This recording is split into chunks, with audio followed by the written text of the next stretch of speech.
Madame, Monsieur, bonsoir. Bienvenue dans ce bulletin d'information. L'étau se resserre autour de Ousmane Sonko. D'autres charges risquent de peser sur ses épaules. Selon Maître Bamba Cissé, un des avocats de Ousmane Sonko, qui nous apprend que le doyen des juges a adressé une seconde lettre à l'Assemblée nationale aux fins de levée de l'immunité de Ousmane Sonko, cette fois concernant les 19 jeunes arrêtés, inculpés et placés sous mandat de dépôt pour les faits d'appel à l'insurrection. Je vous propose d'écouter Maître Bamba Cissé. Il est interrogé par Mme Abdougué Kassé.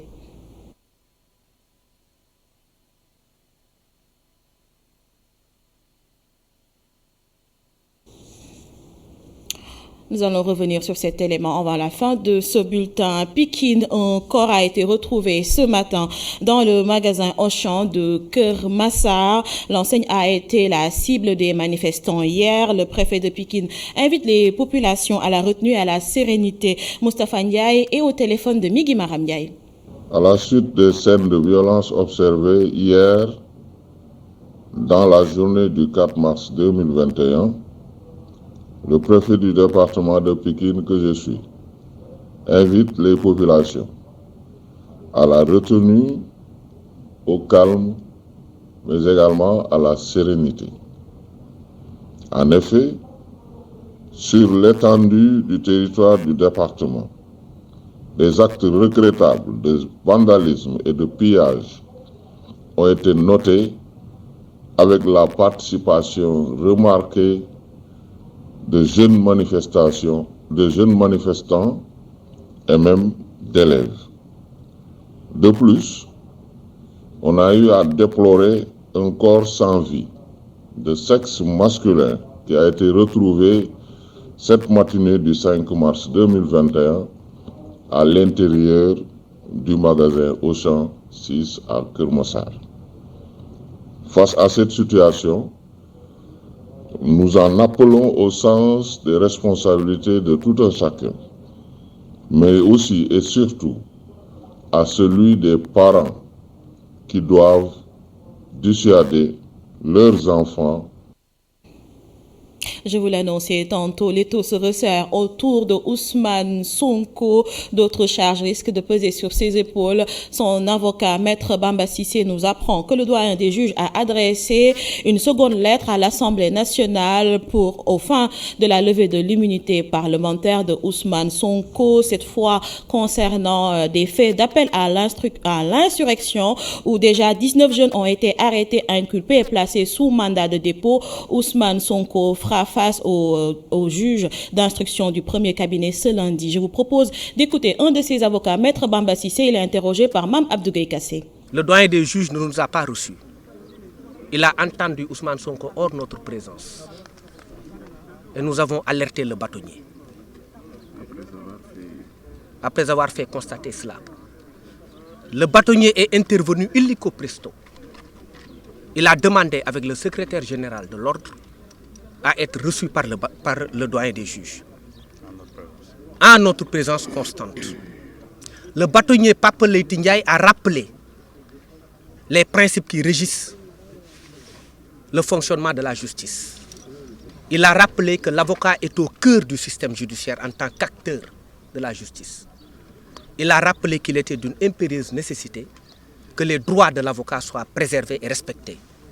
Et que le bâtonnier, lui, Maître Pape Leyti Ndiaye, ne transigera jamais sur ces questions liées aux droits de la défense. La discussion s'en est arrêtée là et c'est terminé. Nous sommes partis. C'était pour lui une nécessité de répondre à l'appel du devoir. Et au nom du collectif des avocats, nous rappelons à l'opinion nationale et internationale que le bâtonnier, aujourd'hui, a rendu à l'avocature sa dignité. Ainsi, nous sommes partis, et c'est comme ça que les choses se sont terminées. Ousmane Sonko, son audition a été reportée au lundi. C'est le dossier de viol. Et je rappelle que dans ce dossier de viol, le juge d'instruction qui a été saisi en premier, Mamadou Seck, a demandé à être dessaisi du dossier pour convenance personnelle. Nous avons une interprétation sur la question et on ne peut pas s'en passer. Parce qu'il est irrespectueux qu'un magistrat ait convoqué un homme qui prenne le chemin, qui emprunte le chemin pour venir lui répondre et qu'un autre magistrat vienne dire qu'il fallait l'arrêter et l'amener pour autre cause. C'est un manque de respect du juge d'instruction Mamadou Seck et au juge et à la justice.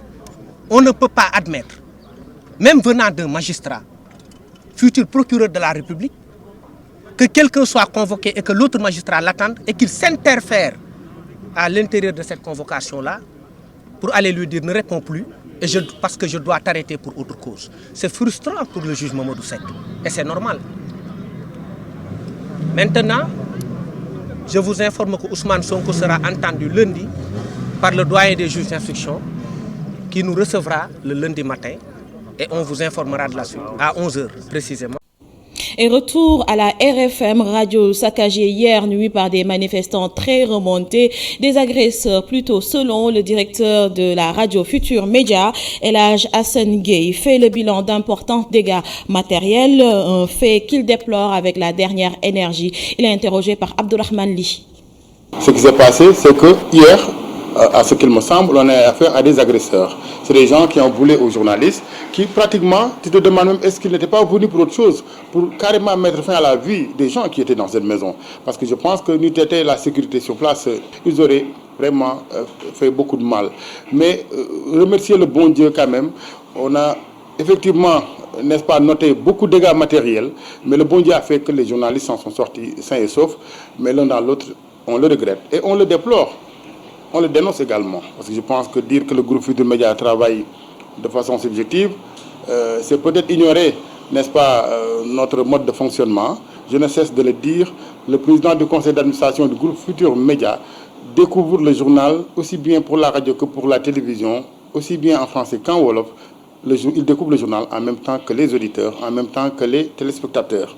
Ça veut dire quoi? Ça veut dire que ce sont les journalistes qui, de façon professionnelle, vont faire le collecte d'informations, le recoupement, la vérification, la diffusion, évidemment la production. Mais au-delà de la question professionnelle, je pense que, je peux me tromper, ce qui se passe dans ce pays, au-delà du groupe Futur Média, il y a des voyous, des agresseurs et des gens quand même qui se sont greffés à ce mouvement et ça devient très grave.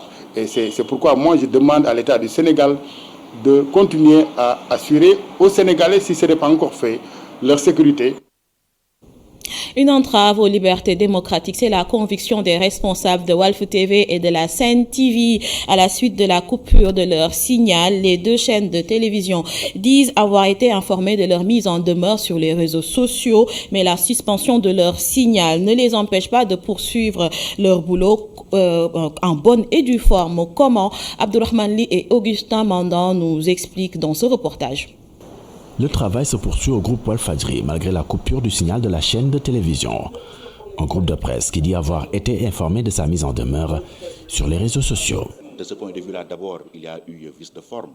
Parce que jusqu'à ce moment-là, l'administration de notre télévision de Walfadjri n'avait pas reçu notification d'une telle mise en demeure. C'est sur les réseaux sociaux qu'on l'a vu. Mais on s'est dit, mais nous, on va continuer à faire notre travail. Parce que c'est ça, en réalité, l'essence même du journalisme. Une démarche qui a également été celle de la Sen TV. 24 heures après, la chaîne voit à son tour son signal coupé. Jusqu'à en tout cas hier soir, hier nuit, très tard dans la nuit d'ailleurs, il n'y avait aucune notification. Et on était justement en train de voir quelle procédure suivre pour peut-être s'il faut attaquer devant la justice ou pas, parce que c'est possible, c'est notre droit. Les choses en sont là. Ce matin, je n'ai pas encore eu de nouvelles. Une suspension du signal injustifiée et qui démontre une volonté manifeste d'entraver les libertés de presse. C'est l'intime conviction des confrères. Bon, ils ont coupé le signal de la télévision. On a une radio. Donc on a essayé de contourner la difficulté parce que avec la technologie également, je pense on peut couper le signal, mais on ne peut pas couper l'ingéniosité. Les journalistes sont là, ça ne nous empêche pas de poursuivre le travail parce que justement nous sommes sur nos plateformes digitales.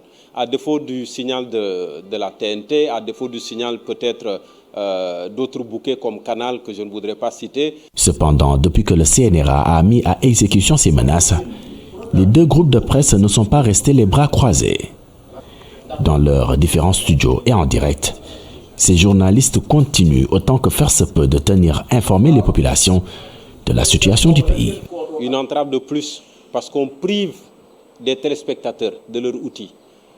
En coupant le signal, peut-être qu'on pense faire mal au groupe des médias ou aux responsables du groupe, au personnel, mais en même temps, on prive également les téléspectateurs d'un outil qui peut leur transmettre de l'information. Il est inadmissible qu'au Sénégal, en 2021, qu'on coupe, qu'on bâillonne la presse. Moi, je pense que cette ère-là révolue, quoi. Pour ces journalistes, les autorités de régulation ont une perception trop répressive de leur mission. Considérant que la coupure d'un signal doit venir en dernier recours, ils les invitent à une approche plus diplomatique. Abdourahmani, des parents d'élèves fustigent la participation des écoliers aux manifestations. Ils les somment de rester chez eux avant d'ajouter qu'il revient aux parents ainsi qu'aux autorités de prendre toutes les responsabilités. Un reportage de Aïssatou Kane. À Grand Dakar, l'après-midi, jeunes comme adultes bordent les ruelles pour discuter. Ce père de famille, malgré son jeune âge, déplore le geste des enfants, mais considère que ce sont les retombées d'une démocratie mise en cage. On a tous déploré le fait que les élèves sont sortis de leur lycée, de leur collège, pour manifester en masse pour la libération du leader Ousmane Sonko. Je dis que juste c'est des jeunes écœurés.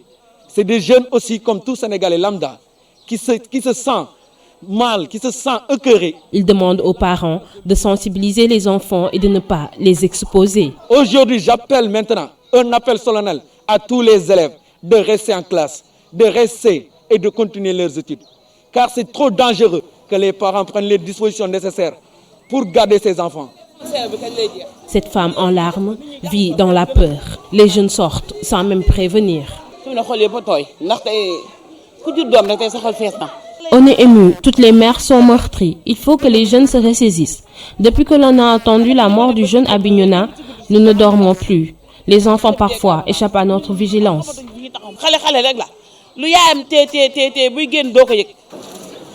En route pour la mosquée, l'imam du quartier demande au gouvernement de se ressaisir et aux jeunes de faire attention.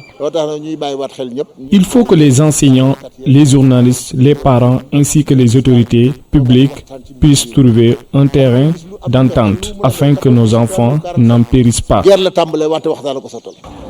Depuis quelques jours, des manifestations sont enregistrées dans plusieurs localités du pays, dans la foule des élèves. D'où la crainte de ces parents d'élèves qui plaident pour le renforcement de la surveillance dans les familles. Et pendant ce temps, le coronavirus a fait 5 décès, 221 nouvelles contaminations sur 2089 tests effectués. 45 cas graves sont actuellement en service de réanimation et 292 patients ont été contrôlés négatifs, donc guéris. C'est la fin de ce bulletin d'information. Merci à vous de l'avoir suivi. Mais l'information en continu sur www.emedia.sm. Retrouvez à 21h45 Khalifa Diakhaté dans Intérêt Général. Bonne soirée à vous.